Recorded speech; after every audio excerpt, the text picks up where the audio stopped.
Bosman, dalam kurun waktu 1000 tahun belakangan ini, adakah sebuah bangsa yang berani menantang dan berperang melawan bule yang rasnya adalah Kaukasian dan menang? Ini adalah pesan WA yang tidak saya jawab. Di kepala saya menjawab, ada sih negara itu namanya Vietnam, tapi saya melanjutkan diam. Saya merenung. Apa yang saya renungkan? Yang saya renungkan bukan hal yang baik, tetapi hal yang saya berharap terjadi, namun buruk bagi umat manusia, yang bisa mengalahkan siapapun pengendali ekonomi dan militer. Baca World Sheriff atau polisinya dunia, yaitu Amerika dan Anglo-Amerika plus Pak Wahyudi, adalah virus corona yang out of hand. Out of hand adalah ciptaannya sendiri yang ternyata menjadi monster yang memakan tuannya sendiri. Kena karma mereka. Kita menengok catatan sejarah sebentar. Kita semua tahu ISIS adalah sebuah organisasi ciptaan Israel, Inggris, dan Amerika sebagai hornet nest, strategi sarang lebah untuk melindungi Israel. ISIS itu membantai sesama muslim, membunuh, membom sesama muslim. Bahkan yang diajarkannya sampai ke Indonesia itu bisa membunuh sesama umat manusia. Sesama muslim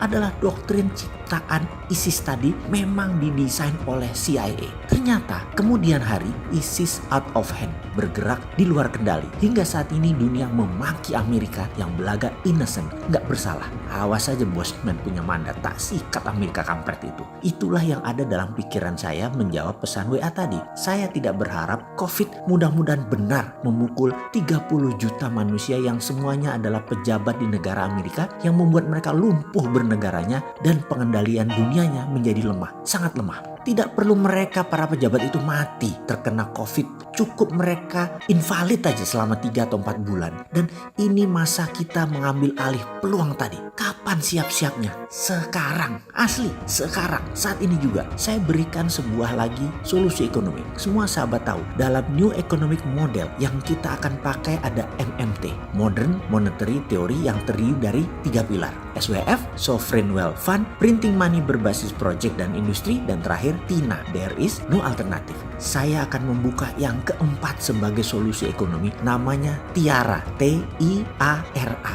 yang disingkat dari kata There is another reasonable alternative. Sebuah strategi keuangan yang radikal, berani, dan harus dikerjakan dengan cepat. Waduh, sebentar. Kok saya tercekat ya mau melanjutkan hal ini? Emosi saya mendadak naik. Nafas saya memburu karena bergetar. Ada semangat, ada kemarahan, dan ada kekesalan. Semangat karena melihat peluang yang sudah di depan mata tinggal diambil. Marah karena capek dikangkangin asing dan aseng. Kesal karena lemahnya pejabat akan pemahaman economic at war, sehingga peluang ini bisa hilang, tak diambil, dan Indonesia kembali menjadi negara pengemis, cari pinjaman dan minta-minta kesana kemari. Asli saya gemeteran menahan emosi. TINA, SWF, Printing Money adalah solusi detail yang harusnya bisa diadopsi segera dan dilakukan segera. Tapi karena nggak nyandak ilmunya, nggak ada biji keberaniannya melaksanakannya, jadi nggak mulai-mulai. Saya sekarang tambah lagi dengan TIARA. Namun hati ini mendadak tertahan melanjutkan penjelasannya. Saya hanya bisa menatap sekitar. Kok nggak ada negarawan di Indonesia ini yang memberikan seperti kita 3 hal ini, pengetahuan dan saran. Bahkan yang keempat, TIARA, kita tahan dulu deh. Mungkin nggak ada gunanya dibuka dan dijelaskan. Padahal untuk menjadi yang terdepan, menyalip dan menaklukkan Anglo-American plus Pak Wahyudi, ini adalah sebuah kepastian. COVID ini peluang. Sayang Sontoloyo ini bukan siapa-siapa.